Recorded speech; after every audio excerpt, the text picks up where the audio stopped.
Salam sehat sobat sekalian, selamat jumpa kembali di kanal Edukasi Histobat. Hidup sehat tanpa obat.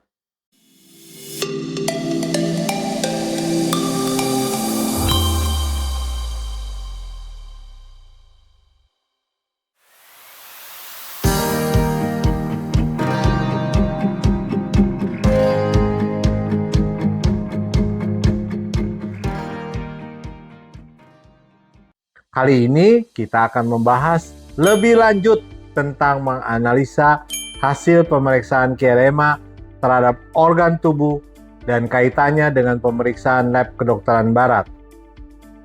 Perlu diingatkan lagi bahwa cara kerja Kierema adalah dengan mengukur kecepatan laju darah untuk kemudian dimasukkan ke dalam persamaan matematik analisa Fourier yang ruwet dan merupakan dasar perhitungan para peneliti dengan menggunakan software seperti MATLAB.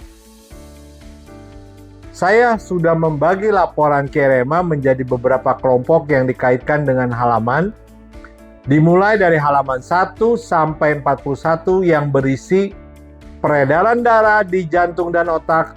Pada halaman 1 berisi 15 parameter, fungsi saluran pencernaan di halaman 5 berisi 5 parameter, fungsi usus besar di halaman 7 berisi 4 parameter, fungsi hati di halaman 9 berisi 5 parameter, fungsi kantong empedu di halaman 11 berisi 5 parameter, fungsi pankreas di halaman 13 berisi 3 parameter, fungsi ginjal di halaman 15 berisi 4 parameter, fungsi paru di halaman 17 berisi 4 parameter, saraf otak di halaman 19 berisi 5 parameter, penyakit tulang di halaman 21 berisi 4 parameter, tingkat kepadatan tulang di halaman 22 berisi 5 parameter, penyakit rematik tulang di halaman 24 berisi 5 parameter, tingkat pertumbuhan tulang di halaman 26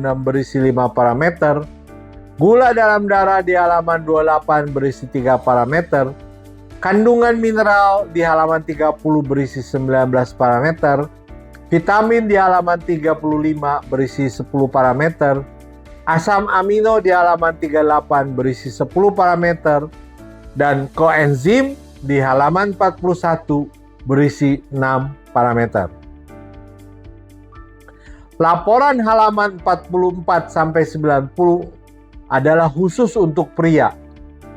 Isinya adalah asam lemak di halaman 44 berisi 4 parameter, sistem endokrin di halaman 46 berisi 7 parameter, sistem kekebalan tubuh di halaman 49 berisi 9 parameter, tiroid di halaman 52 berisi 4 parameter, racun dalam tubuh di halaman 54 berisi 4 parameter, logam berat di halaman 56 berisi 8 parameter, kualitas fisik dasar di halaman 59 berisi 5 parameter, alergi di halaman 61 berisi 13 parameter, kegemukan di halaman 65 berisi 5 parameter, kulit di halaman 67 berisi 10 parameter, mata di halaman 70 berisi 8 parameter. Kolagen di halaman 72 berisi 14 parameter, saluran dan rangkaian di halaman 76 berisi 16 parameter, denyut jantung dan otak di halaman 78 berisi 7 parameter, lemak darah di halaman 80 berisi 7 parameter, kelenjar prostat di halaman 82 berisi 3 parameter, fungsi seksual pria di halaman 84 berisi 3 parameter, sperma dan air mani di halaman 86 berisi 4 parameter, dan elemen manusia di halaman 90 berisi 1 parameter.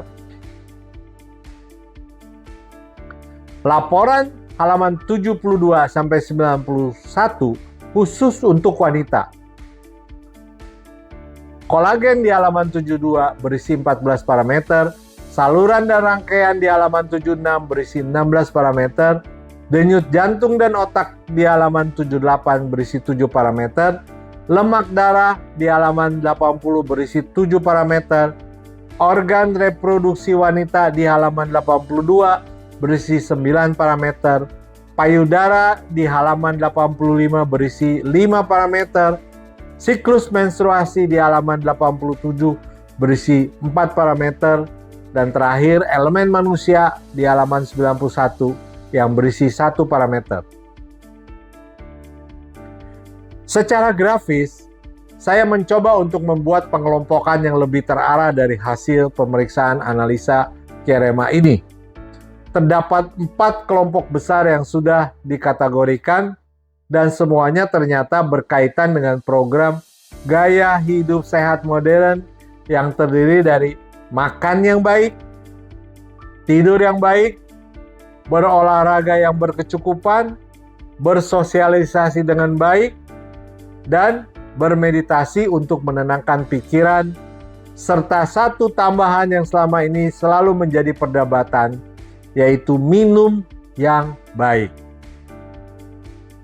Lanjutan dari infografis yang sudah dibuat, ternyata jika diberi label, masing-masing kelompok membuat satu proses holistik seperti ban berjalan dalam pabrikan dan terus berkelanjutan.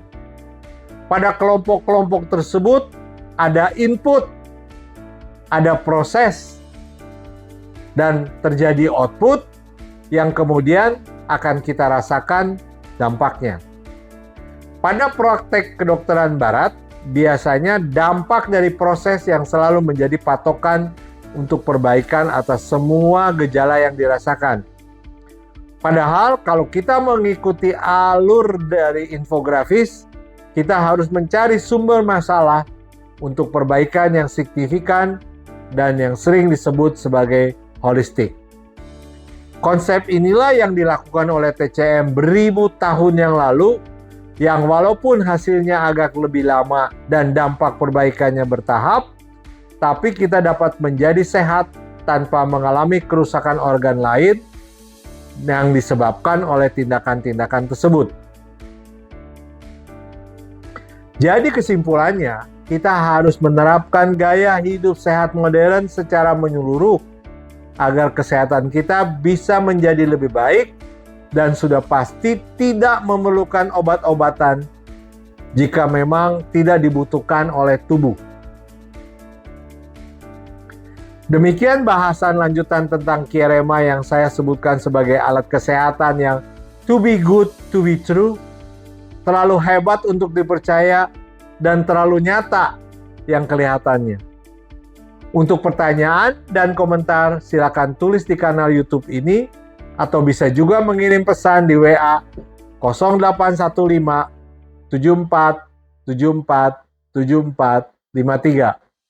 Sampai jumpa dalam episode berikutnya. Terima kasih atas perhatiannya. Salam sehat tanpa obat.